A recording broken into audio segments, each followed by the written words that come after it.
On the morning of September 11th, 2001, 19 men armed with box cutters, directed by a man on dialysis in a cave fortress halfway around the world using a satellite phone and a laptop, directed the most sophisticated penetration of the most heavily defended airspace in the world, overpowering the passengers and the military combat-trained pilots on 4 commercial aircraft before flying those planes wildly off course for over an hour without being molested by a single fighter interceptor. These 19 hijackers, devout religious fundamentalists who like to drink alcohol, snort cocaine, and live with pink-haired strippers, managed to knock down 3 buildings with 2 planes in New York, while in Washington, a pilot who couldn't handle a single-engine Cessna was able to fly a 757 in an 8,000-foot descending 270-degree corkscrew turn to come exactly level with the ground, hitting the Pentagon in the Budget Analyst Office, where DoD staffers were working on the mystery of the $2.3 trillion that Defense Secretary Donald Rumsfeld had announced missing from the Pentagon's coffers in a press conference the day before, on September 10th, 2001. Luckily, the news anchors knew who did it within minutes. Osama bin Laden. The pundits knew within hours. Osama bin Laden. The administration knew within the day. Terrorists who committed these acts and those who harbored them. And the evidence literally fell into the FBI's lap. That a hijacker's passport was found blocks from the World Trade Center crash site, if you can believe that. But for some reason, a bunch of crazy conspiracy theorists demanded an investigation into the greatest attack on American soil in history. That investigation was delayed, underfunded, set up to fail, a conflict of interest, and a cover-up from start to finish.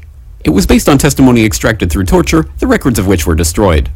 It failed to mention the existence of WTC-7, Able Danger, P-TECH, Sibel Edmonds, OBL and the CIA, and the drills of hijacked aircraft being flown into buildings that were being simulated at the precise same time that those events were actually happening. It was lied to by the Pentagon, the CIA, the Bush administration, and as for Bush and Cheney, well, no one knows what they told it because they testified in secret, off the record, not under oath, and behind closed doors. It didn't bother to look at who funded the attacks because that question is ultimately of little practical significance.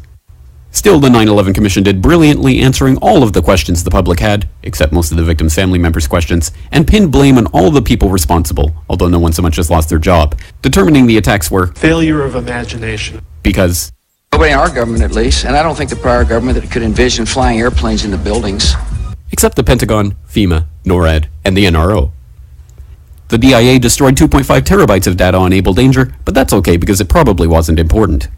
The SEC destroyed their records on the investigation into the insider trading before the attacks, but that's okay because destroying the records of the largest investigation in SEC history is just part of routine record keeping.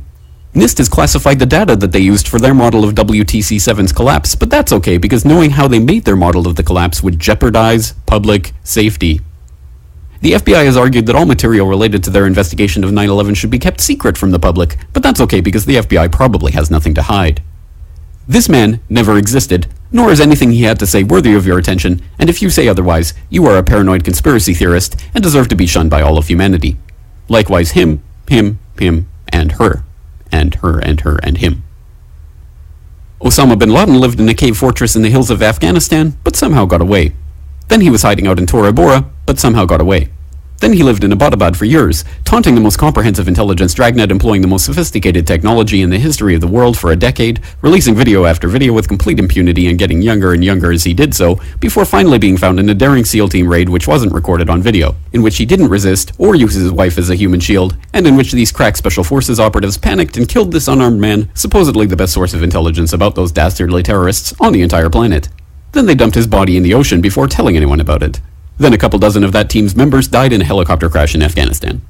This is the story of 9/11, brought to you by the media which told you the hard truths about his head could be seen to move violently forward. And they took the babies out of the incubators. And mobile production facilities. And the rescue of Jessica Lynch. If you have any questions about this story, you are a batshit paranoid tinfoil dog-abusing baby hater and will be reviled by everyone. If you love your country and or freedom, happiness, rainbows, rock and roll, puppy dogs, apple pie, and your grandma, you will never ever express doubts about any part of this story to anyone. Ever. This has been a public service announcement by the Friends of the FBI, CIA, NSA, DIA, SEC, MSM, White House, NIST, and the 9/11 Commission. Because ignorance is strength.